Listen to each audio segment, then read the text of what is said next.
अस्सलाम वालेकुम स्टूडेंट्स, क्या हाल चाल है? ठीक ठाक हैं, खैरियत से हैं? तो आज की इस वीडियो के अंदर मैं आपके साथ सूरत हूद की जो है वो एक्सरसाइज को सॉल्व करूंगा। सूरत हूद की एक्सरसाइज के अंदर एमसीक्यूज़, उसके शॉर्ट क्वेश्चन और कौन कौन सी जो आयात हैं जो बोर्ड की तरफ से अनाउंस हैं उनका तर्जमा जो है वो आपको बताऊंगा, क्योंकि आपने पूरी पूरी सूरत का जो है वो तर्जमा जो है वो तैयार नहीं करना होता। कुछ सिलेक्टेड आयात होती हैं, उन्हीं को आपने तैयार करना होता है। तो चलिए एक्सरसाइज की तरफ चलते हैं। तो एक्सरसाइज के अंदर आपके जी टोटल 5 एमसीक्यूज़ हैं। जो मशक का पहला सवाल है वो है जी दुरुस्त जवाब का इंतखाब करें। तो पहला एमसीक्यू है इसका, सूरत हूद के आगाज़ में नबी करीम सल्लल्लाहु अलैहि वसल्लम की बयान करदा सिफ़ात हैं। तो बशीर व नज़ीर जो है वो आप सल्लल्लाहु अलैहि वसल्लम की जो है वो सिफ़ात बताई गई हैं सूरत हूद के इब्तिदा के अंदर। और जो आपका एमसीक्यू नंबर 2 है वो है कौम समूद पर नाज़िल होने वाला अजाब था। तो कौम समूद के ऊपर अजाब चीख जो है वो मारी गई थी, ये अजाब था। और उसके बाद जो एमसीक्यूज़ नंबर 3 है जी आपका, वो है हज़रत सालेह अलैहिस्सलाम की कौम का नाम था। हज़रत सालेह अलैहिस्सलाम की कौम का नाम था समूद। ठीक है जी, जैसे कि एक्सरसाइज के शुरू में जो है वो लिखा हुआ है वो हूद अलैहिस्सलाम की कौम का नाम आद था। ठीक है, ये आपने ऑप्शन बिल्कुल नहीं लगाना। हज़रत सालेह अलैहिस्सलाम की कौम का नाम था समूद। और आपका एमसीक्यूज़ नंबर 4 है, हज़रत नूह अलैहिस्सलाम ने अहले ईमान को इज़ाब इलाही से बचाने के लिए तदाबीर इख्तियार की। तो कश्ती बनाई थी जी आप नूह अलैहिस्सलाम ने कश्ती बनाई थी कि हर जानवरों का जो है वो जोड़ा जोड़ा उसके अंदर रखा था। तो कश्ती बनाकर जो है वो अज़ाब से बचाया था जिन्होंने नूह अलैहिस्सलाम की जो है वो तबलीग को मान लिया था। उसके बाद आपका एमसीक्यू नंबर 5 है, 2 बेटों की खुशखबरी दी गई। तो 2 बेटों की खुशखबरी हज़रत इब्राहीम अलैहिस्सलाम को दी गई थी। उसके बाद जी आपका क्वेश्चन नंबर 2 है, मुख्तसर जवाब दीजिए। तो पहला क्वेश्चन है जी, सूरत हूद की फजीलत में एक हदीस मुबारका का तर्जुमा लिखें। तो चलिए जी थ्योरी की तरफ चलते हैं। क्वेश्चन नंबर 1 का आपका जवाब जी यहाँ से शुरू होता है कि हज़रत अब्दुल्ला बिन उमरू रज़ी अल्लाह ताला अन्हा से रवायत है कि एक शख्स रसूल सल्लम के पास आया और अर्ज़ किया, अल्लाह के रसूल मुझे कुरान मजीद पढ़ाएँ। आप ख़त्म नबी सल्लल्लाहु अलैहि वसल्लम ने फरमाया कि इन सूरतों को पढ़ो जिनके शुरू में अलिफ लाम रा है।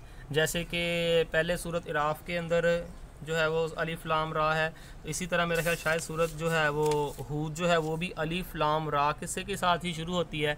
तो आप ने फरमाया वो सूरतें पढ़ें जिनके शुरू में अलिफ लाम रा है। तो ये है जी फजीलत सूरत हूद की। उसके बाद क्वेश्चन नंबर 2 है आपका। क्वेश्चन नंबर 2 में लिखा हुआ है, सूरत हूद कितने रुकू और आयात पर मुश्तमल है। यानी कि सूरत हूद के रुकू और आयात की आपने तादाद बतानी है। तो इसका जवाब है जी यहाँ से शुरू होता है, इसमें 10 रुकू और 123 आयात हैं। इसमें से आप कट करके जब जवाब लिखेंगे आप लिखेंगे सूरत हूद के अंदर 10 रुकू और 123 आयात हैं। ठीक है जी। और उसके बाद क्वेश्चन नंबर 3 पर चलते हैं। आपका क्वेश्चन नंबर 3 है जी, सूरत हूद में बयान किए गए 2 अहकाम, यानी कि सूरत हूद के अंदर जो अहकामात बयान किए गए हैं आपने उनमें से 2 जो है वो मेंशन करने हैं। क्वेश्चन नंबर 3 की तरफ चलते हैं। ये है जी इसका जवाब, सूरत हूद की इब्तिदा में कुरान मजीद की अज़मत व फजीलत का ज़िक्र है। नबी करीम सल्लल्लाहु अलैहि वसल्लम की 2 सिफ़ात बशीर और नज़ीर बयान हुई हैं। साबका अंबिया कराम सल्लल्लाहु अलैहि वसल्लम में से हज़रत नूह अलैहिस्सलाम, हज़रत हूद अलैहिस्सलाम, हज़रत सालेह अलैहिस्सलाम, हज़रत इब्राहीम, हज़रत इसहाक़, हज़रत याकूब, हज़रत लूत, हज़रत शुएब, हज़रत मूसा अलैहिस्सलाम का तज़किरा करके अहले मक्का को साबका अतायत गुज़ार उम्मतों के अच्छे अंजाम की तरफ मतवज्जा करके इनकी पैरवी करने की तरकीब दी गई है। अताअत गुज़ार बनने के लिए ईमान लाना और नेक अमाल करने को मयार करार दिया गया है। अंबिया कराम अलैहिस्सलाम का तज़किरा करके ज़मन में दावत अंबिया यानी कि अंबिया की दावत क्या मुश्तरका नुकात, तो सभी अंबिया की जो मुश्तरका दावत थी उनमें तौहीद, रसालत, आखिरत पर ईमान की बार बार तलकीन की गई है। ये अहकाम है जो इस सूरत के अंदर दिए गए हैं। यानी कि अंबिया कराम ने जो मुश्तरका तलीम दी है सबसे पहले उनको जो है फॉलो करें, जैसे कि तौहीद, रसालत और आखिरत पर ईमान लाना। उसके बाद क्वेश्चन नंबर 4 पर चलते हैं जी। आपका क्वेश्चन नंबर 4 है, क्वेश्चन नंबर 4 है जी, सूरत हूद का मरकज़ी मौजू लिखें। सूरत हूद का आपने मरकज़ी मौजू लिखना है। ये तो अलहदा से हेडिंग बनी होती है, बहुत आसान ये इसका जवाब होता है। सूरत हूद का मरकज़ी मौजू अकीदा इस्लाम का बयान, जिनको तारीख़ी हक़ाइक़ और अक़ली असूल से वाज़ा किया गया है। ये है जी इनका मरकज़ी ख्याल। और आपका आखिरी शॉर्ट क्वेश्चन जी इस सूरत का वो है जी, सूरत हूद की आयत नंबर 24 में मोमन और काफर को किस मिसाल से वादा किया है कि मोमन कौन है और काफर कौन है, मिसाल जो है वो आपने बतानी है। तो इसका जवाब है जी यहाँ पर कि इस सूरत में हक़ को ना मानने वालों की मिसाल इस तरह बयान की गई है, जैसे अंधा और बहरा हक़ को कबूल करने वालों की मिसाल इस तरह है जैसे देखने वाला और सुनने वाला। यानी कि जो हक़ को नहीं मानता वो अंधा और बहरा कहा गया है, और जो हक़ को कबूल करने वाला है उनको देखने वाले और सुनने वाला कहा गया है। जिस तरह अंधा और बहरा देखने वाला और सुनने वाला आपस में बराबर नहीं है, ठीक है जी, इसी तरह मोमन और काफर इस दुनिया में और आखिरत में बराबर नहीं हो सकते। जिस तरह अंधा और बहरा बराबर नहीं है देखने वाले और सुनने वाले के, इसी तरह काफर और मोमन जो है वो आखिरत में बराबर नहीं हो सकते।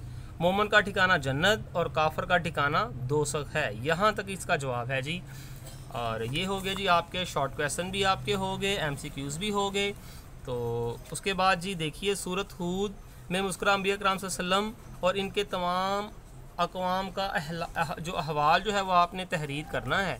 लॉन्ग क्वेश्चन है जी आपका, उनकी कौम का अहवाल जो है वो तहरीर कीजिए। वो आपके बुनियादी मज़ामीन में से है। बुनियादी मज़ामीन आपने जो है वो यहाँ पर पूरे का पूरा मेंशन करना है, क्योंकि आपका ये 10 नंबर का क्वेश्चन होता है। आपने पूरे का पूरा बुनियादी मज़ामीन जो है एंड तक इसका आंसर में जो है वो लिखना है। उसके बाद तर्जमे की तरफ चलते हैं कि इस सूरत में तर्जमे के लिए कौन कौन सी चीज़ें पूछी गई हैं। जैसे कि आपको पता है, जैसे सूरत एंड होती है उसके यहाँ पर आखिर पर लिखा होता है कि ये वाली आयात जो हैं वो तर्जमे में आपको बोर्ड ने अनाउंस की हैं कि ये तर्जमे के लिए पेपर में पूछी जा सकती हैं। तो जैसे कि आप देखें, इस सूरत के एंड पर कोई आयात जो है वो मेंशन नहीं है कि कौन कौन सी आयात जो है वो तर्जमे में पूछी जा सकती हैं। इसका मतलब ये सूरत आपके जो है वो तर्जमे के लिए बोर्ड में नहीं है। तो डियर स्टूडेंट, अगर आपको ये वीडियो इन्फॉर्मेटिव लगती है तो अपने दोस्तों के साथ शेयर ज़रूर किया करें। वीडियो को लाइक और चैनल को सब्सक्राइब ज़रूर कीजिएगा। अल्लाह हाफिज़।